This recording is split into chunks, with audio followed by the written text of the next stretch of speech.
Hay un texto conocido, a mí me gusta mucho, que se encuentra en Hechos 4, capítulo 29 al 32. Hechos, el libro de Hechos 4, capítulo 4, versículos del 29 al 31, perdón, al 31.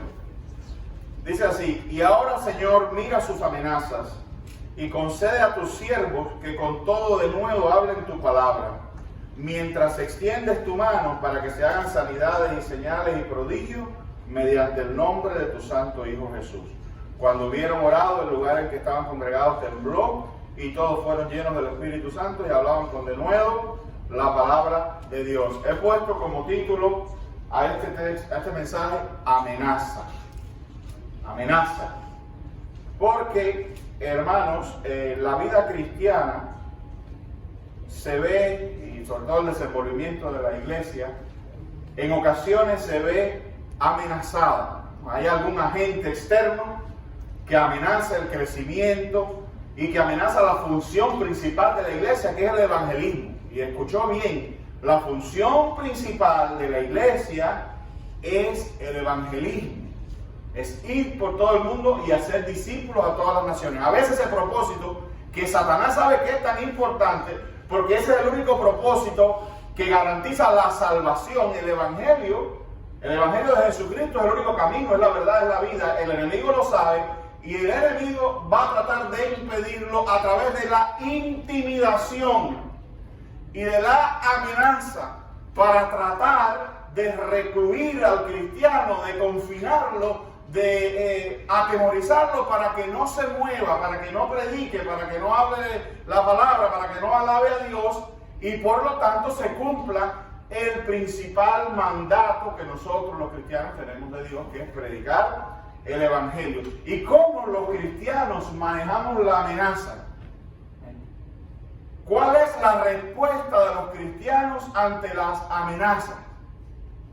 Ahora mismo nosotros estamos viviendo un tiempo de amenaza. Probablemente usted se sienta amenazado. Hay gente por ahí en la casa que no quiere ni siquiera salir de los umbrales para afuera porque se sienten amenazados. Y en un sentido están paralizados. Una de las cosas que tiene el miedo, hermano, escucha bien esto. Uno de los peores resultados del miedo es la parálisis. ¿Amén? Porque cuando Satanás o cuando las circunstancias se paralizan, tú no eres productivo, tú no haces cosas. Y sobre todo, desde el punto de vista espiritual, si Satanás logra paralizarte, tú no creces y no crece el reino de los cielos tampoco.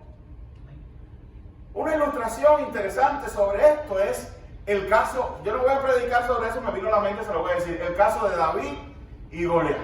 Y ustedes saben la historia, el pueblo de Israel iba con tremendo ímpetu a conquistar, ¿verdad? A conquistar la tierra que Dios le había dado, que decía que fluía leche y miel. O sea, todas las bendiciones y las cosas lindas que Dios tenía para ellos estaban al otro lado de Goliat.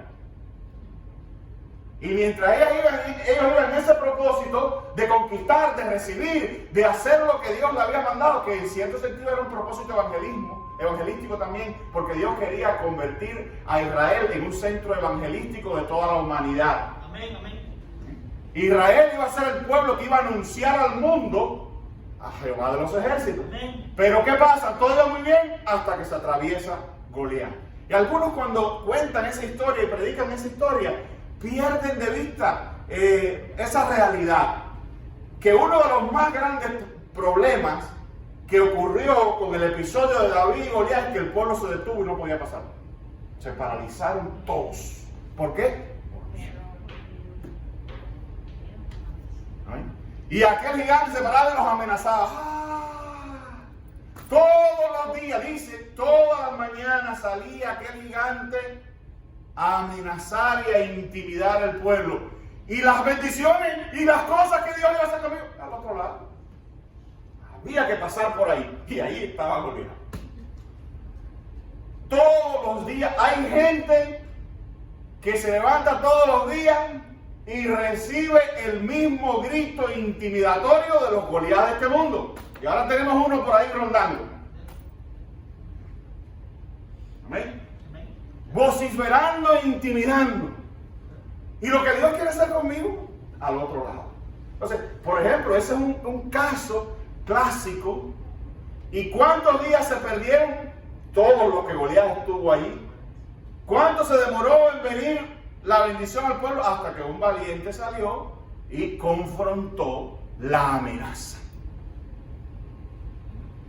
El pueblo de Dios no puede ni debe vivir por miedo. Y yo me pregunto, ¿cuál es la esencia del miedo? Yo estaba pensando, pues tú tienes miedo, yo tengo miedo, todos sentimos miedo.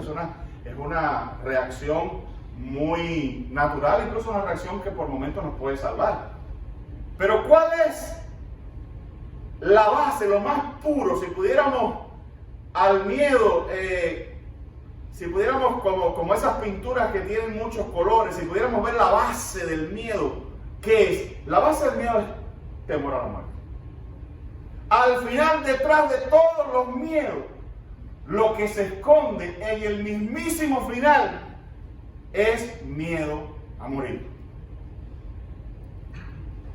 Sin embargo, eso es uno de los miedos que Cristo vino a enseñarnos a nosotros a confrontar. Amén. ¿Ahí? Uno de los miedos más difíciles de curar, pero eso es uno de los miedos a los que estamos llamados a curar, a ser curados, a ser sanos, es el miedo a la muerte. Eso es lo que está a veces en la base de lo que nos paraliza. Hay gente que dice, no, yo no tengo miedo a morir, yo le tengo miedo a esto y a esto y a otro. No, no es cierto. Por ejemplo, hay gente que dice, a mí no me importa, no tengo miedo a morirme. Depende. Yo he oído personas que no tienen miedo a morirse hasta que se hallan ahí en el umbral, ¿verdad? Y entonces se levanta Goliat. Se levanta Goliat. Al centro del miedo, hermano, lo que está es temor a la muerte. Pero Pablo decía que él no estimaba preciosa su vida con tal de que él cumpliera con el ministerio que había recibido. Que hay un momento en la vida donde el miedo se interpone entre lo que Dios quiere hacer contigo y es cuando tú estás llamado a perder el miedo a la muerte y ponerte en manos de Dios. Amén. Cuando el miedo a la muerte paraliza el plan que Dios tiene con tu vida, hay un problema en nosotros. Porque la Escritura nos manda y nos dice y nos aconseja y prácticamente nos grita a no temer, a no tener miedo. Y no solo quiere decir que uno sea temerario. Temerario era una persona, ¿sabe lo que es un temerario? Un temerario es una persona que tiene una extraña afición por el peligro, le gusta buscarlo porque su adrenalina es como una adicción. Hay ciertas sustancias que uno se las toma, esa es droga, pero hay otras que el cuerpo mismo la produce. Y hay gente que le gusta ir y buscar el peligro y buscar el peligro. Eso es ser temerario. Dios no nos manda eso porque nuestra vida mientras estamos aquí en la tierra es preciosa. ¿Pero para qué? Para cumplir el propósito que Dios tiene con nosotros. Para eso es preciosa nuestra vida como cristianos, hermanos. Si usted no entiende eso, no ha entendido el Evangelio. Lo más importante por lo cual nosotros tenemos esta vida, esa vida que tú tienes, es para cumplir el propósito de Dios. Amén. Para eso es mi vida. Mi vida es para alabarle. Amén. Yo he sido comprado. Ya yo no tengo aquella vida vieja donde yo tenía ciertos miedos. Yo tengo una nueva. La nueva, ¿a quién pertenece? A Dios. ¿Para quién es? Para la gloria de Dios. Amén. La Biblia nos pone de muchas maneras. Dice que somos esclavos. Tenemos un nuevo amo. Amén. No somos nuestros, dice la Escritura. Yo ya no soy mío. Entonces yo puedo sentir ciertas cosas, pero al final yo necesito obedecer a Dios, porque así es como yo voy verdaderamente a preservar mi vida. Y la Escritura dice algo de eso. La Escritura dice, el que quiera ganar su vida la perderá, y el que pierda su vida por causa de Cristo la ganará. Eso no es temeridad, eso es confiar en Jesús, eso es tener fe de que yo voy a hacer aquello que Dios me ha llamado a hacer y voy a confiar en el Señor y no voy a temer la muerte, porque ¿por qué yo a veces no hago lo que Cristo me manda a hacer? ¿O por qué yo no lo obedezco? ¿O por qué yo no le sirvo como le tengo que servir? Porque tengo miedo. ¿A qué? A morir. Pero si dice Pablo que morir es ganancia. ¿Es eso verdad o es mentira? Ahora, estamos hablando de amenaza, ¿verdad?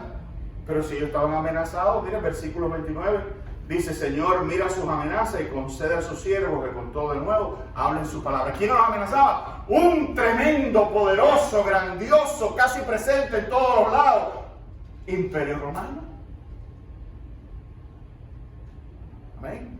Ellos estaban amenazados por el Imperio Romano por todos lados. Ellos estaban amenazados por los espías del Imperio Romano, hablando de cosas que tú no ves. A veces tenemos miedo a las cosas que no vemos. Hay amenazas por ahí que no vemos, y por eso le tememos más, porque no le vemos. Los cristianos estaban a veces que infiltrados por gente del Imperio Romano, por falsos hermanos, Pablo lo dice, por judíos que se congraciaban con el Imperio Romano. La vida de ellos, queridos hermanos, estaba en todo tiempo, la vida de ellos estaba en peligro. Pablo lo decía. Muchos de nuestros hermanos salían a la calle y no sabían si era su último día. De hecho, lo fue para muchos de ellos, para el propio Santiago, Esteban. Entonces, imagínense, porque ustedes dicen, bueno, pero imagínense, si los discípulos se ponen de acuerdo y dicen: Señores, vamos todo el mundo a escondernos y a no salir, y a no predicar, no hacer nada, porque esto está malo. El Imperio Romano anda por ahí fuera buscándonos. ¿Que tomaron precauciones? Claro, las tomaban. Pero predicaban el Evangelio y hacían lo que tenían que hacer. Su compromiso con Cristo. Pero además, yo no sé si ustedes se dan cuenta, hermano, pero había como que un gozo. Vivimos en un tiempo donde hay una dispersión de la tristeza y del miedo, porque nosotros no tenemos miedo, lo dispersamos. Si dispersáramos el miedo, o mejor dicho, si dispersáramos el Evangelio como dispersamos el miedo, ahora tenemos las redes sociales. Muchos de nosotros son parte de las redes sociales. Y yo no digo que aquí ustedes lo hagan, pero yo tengo otros amigos que no son de esta iglesia, y yo a veces recibo cada email y cosas que lo único que hacen es dispersar y amplificar el miedo. Caramba, mándame algo esperanzador, mándame algo que me motive, mándame una palabra, pero no me estés mandando miedo. ¿Me hago entender, hermano? Yo no necesito ser un evangelista del miedo, porque eso no fue lo que hizo mi Señor. Yo necesito ser un evangelista de la esperanza.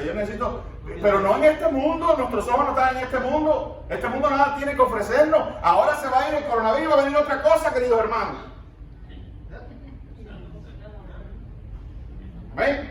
Va a venir otra cosa. Y fíjate que tú dirás: no, mira, escucha esto. ¿Quién de nosotros, ni viejo ni joven, pudo anticipar que íbamos a vivir un tiempo como este? Ninguno. Esto vino sobre nosotros como ladrón en la noche, ¿verdad? Un día nos levantamos y por China había un brote. Después empezaron a decir que bueno, que ya se estaba dispersando. Y después las escuelas suspendidas y qué sé yo, el virus. Y nos sorprendió. Y pensábamos que ese tipo de cosas le pasa a otra gente, ¿verdad? No a nosotros. Cuando nosotros vemos una catástrofe, ¿no te pasa? Sobre todo lo que vimos en Estados Unidos, que el vivir en el país más poderoso del mundo nos hace pensar, nos crea una falsa invencibilidad. Es falsa completamente. Miren cómo un virus se metió, ha agarrado a este país, le ha hecho y ya, ¿verdad? Y éramos muy poderosos, pero nos saqueó, ¿verdad? Nos ha saqueado y no lo esperábamos y nos sorprendió. ¿De dónde vamos ahora usted y yo a tener la certeza que de aquí a 5 o 6 años no va a venir otra cosa?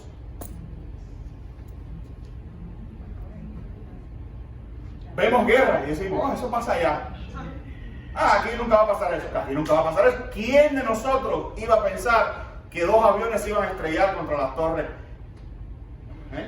Y eso vino como ladrón en la noche sobre nosotros, ¿verdad?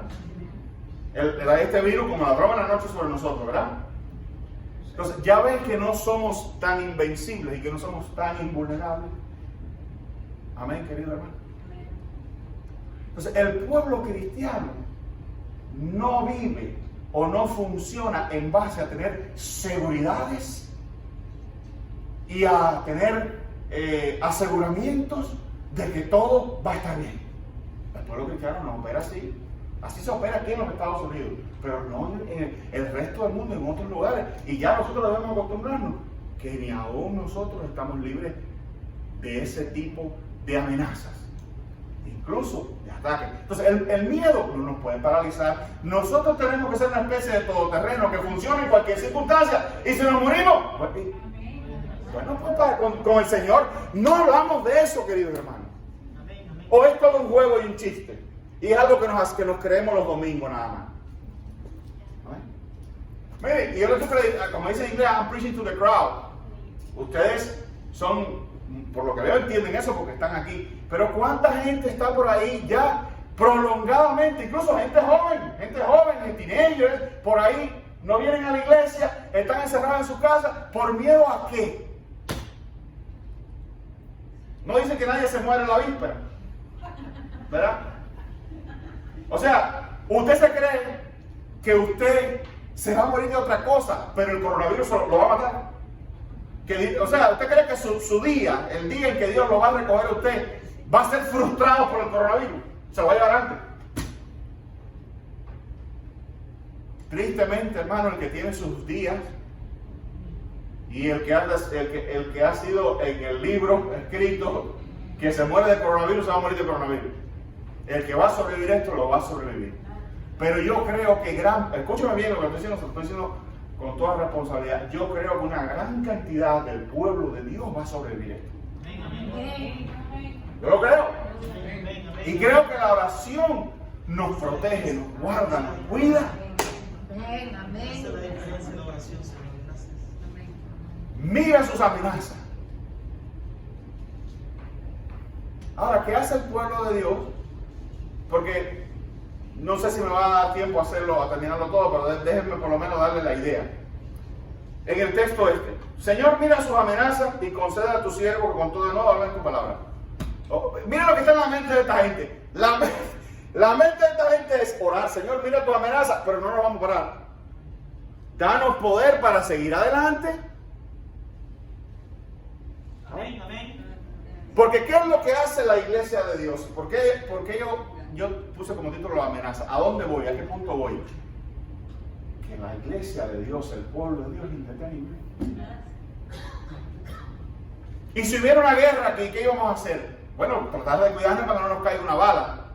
Pero aún así seguir predicando, atender los heridos si es necesario de cualquier bando, tú sabes, predicar el evangelio donde pueda, acudir a los lugares de necesidad, orar, reunirnos para seguir intercediendo, tratar de pacificar a los bandos en conflicto. Estamos llenos de misiones, hermanos, en medio de la necesidad. Pero una cosa, algo que tú puedas hacer tan sencillo. Por ejemplo, yo soy parte de un centro de trabajo, igual que muchos de ustedes. Yo no he tenido el lujo de irme para la casa 15 días y no trabajar. Yo he tenido que trabajar. Y yo he estado en break room y han llegado. Hoy recogí en el Marlin 1000 no sé cuántos casos. Y después entonces, no, una gracia porque. Oigan, este hermano está de la vida real. Toda la vida real. Llega un chofer y me dice, ¿sabes cuántos COVID recogí? En el Marlin Park, 1300. Ah, sí. Fast forward, next day. Díceme la muchacha que recibe los reportes, que los recibimos por trámite, porque ya se llega por internet, pero llega LabCorp manda un reporte de cada paciente de lo que dio. Dice la muchacha, ella me dice pastor, una señora, dice, pastor, mira el grupo de pruebas que tengo de los Marlin Park. Dígale, ¿cuántos son, Clarita? Dice, son como 900. ¿Tú sabes cuántos positivos hay, pastor? 2. Pero el otro llegó, el día anterior llegó y lo puso de una manera que parecía que había recogido 1000 y pico de casos positivos. 1000 y pico de...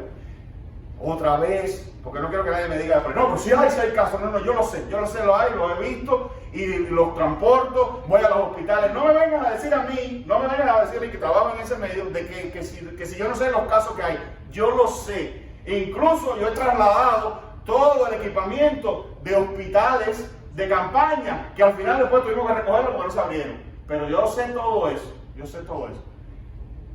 Mi misión ahí, ¿cuál es? Seguirle dando a este asunto y decirle a la gente que se sigan aterrorizando. No, yo creo que es una buena oportunidad incluso de hablar del Señor, y lo hemos hecho. De confiar que hay un problema más grave en el ser humano, hay un virus peor. Te puede salvar del coronavirus y te vas a morir del pecado. Los cristianos tenemos que tener una conciencia de eso, que el principal enemigo nuestro no es el coronavirus, es el pecado, y el ser humano sigue siendo el mismo ser humano. Entonces nosotros tenemos que caminar bajo el fuego enemigo y llevar el evangelio. Eso es lo que estamos llamados. Y si una bala nos va, bueno, nos llegó el tiempo. Pero al menos me llegó haciendo lo que Dios me mandó a que yo hiciera. Porque como decía Martín, no me pongas en lo oscuro, ¿verdad? Sácame de cara al sol. ¿Que tomo mis precauciones? Yo más que nadie. Mi familia toma precauciones. ¿Que me caigo en los excesos? No. Mis hijas salen a comer helado a la esquina y salen a... Bueno, no puedo estar en eso tampoco, tengo que vivir. Ay, pastor, pero se los recoge por ahí. Bueno, hermano, yo no lo ando buscando. No lo ando buscando. Pero no me va a paralizar. Pues hay un montón de gente paralizada allí, de esta iglesia. Gente que sí se va a un sedano. Yo no quería hablar de ese tema, pero tengo que hablarlo. Ahí están en el sedano, ahí están en las consultas de los médicos, porque eso sí no fallan. Donde hay 4 o 5 gente, ¿verdad? Enfermos, sí. Lo que puede entrar, lo peor que te puede pasar a veces con las clínicas, lo mejor que te puede pasar es el coronavirus, porque hay cosas peores adentro. Entonces ahí están en los sedanos, ahí están en reuniones familiares, y algunos se han contagiado en reuniones familiares, ¿verdad? Ah, no, pero a la casa de Dios no. Aquí es que todo el mundo, que yo sepa, nadie tiene nada, y todo el mundo anda con sus máscaras y está lleno de desinfectantes y está... Entonces es un ciclo, porque el miedo los tiene paralizados, pero la falta del alimento espiritual, de la reunión en la iglesia, de la administración de Dios, de la compañía de ustedes que ministra también, les va agravando el estado, y algunos están locos ya casi. Algunos me dicen, ay, yo no soporto este encierro. Bueno, ¿será la iglesia? Aunque sea la iglesia, me voy a volver loco. No ahí mandando mensajitos y videitos negativos. De que mira cuántos muertos. Ay, esto que viene. Se ha descubierto otra cepa ahora peor. ¿No viste eso? Sí. Ahora se ha descubierto una cepa de coronavirus que es peor. Por la gracia del Señor, algunos no se han colgado.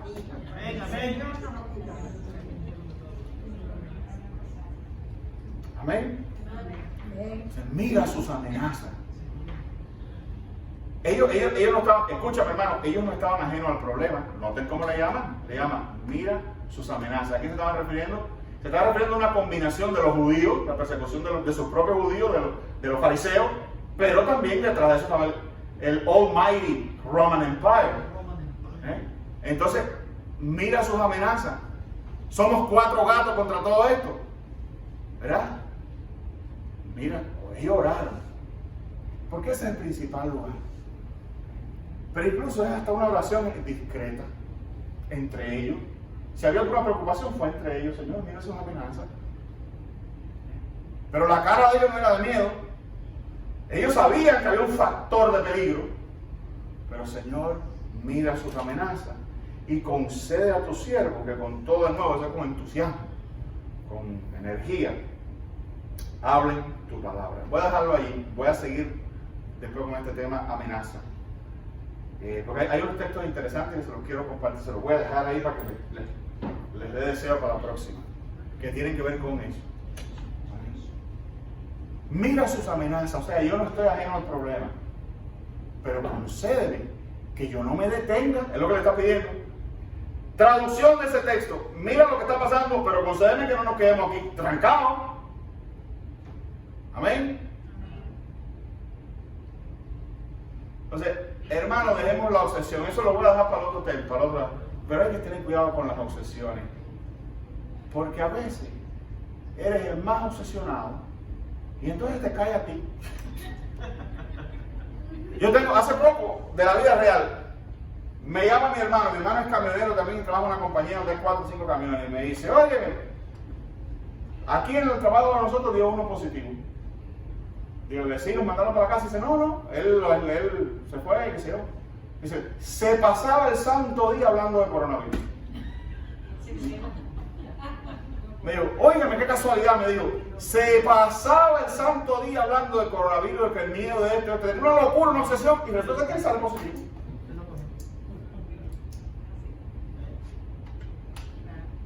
Y ahora la pregunta es, ¿le cayó a él porque él tenía miedo? No, le cayó porque le iba a caer.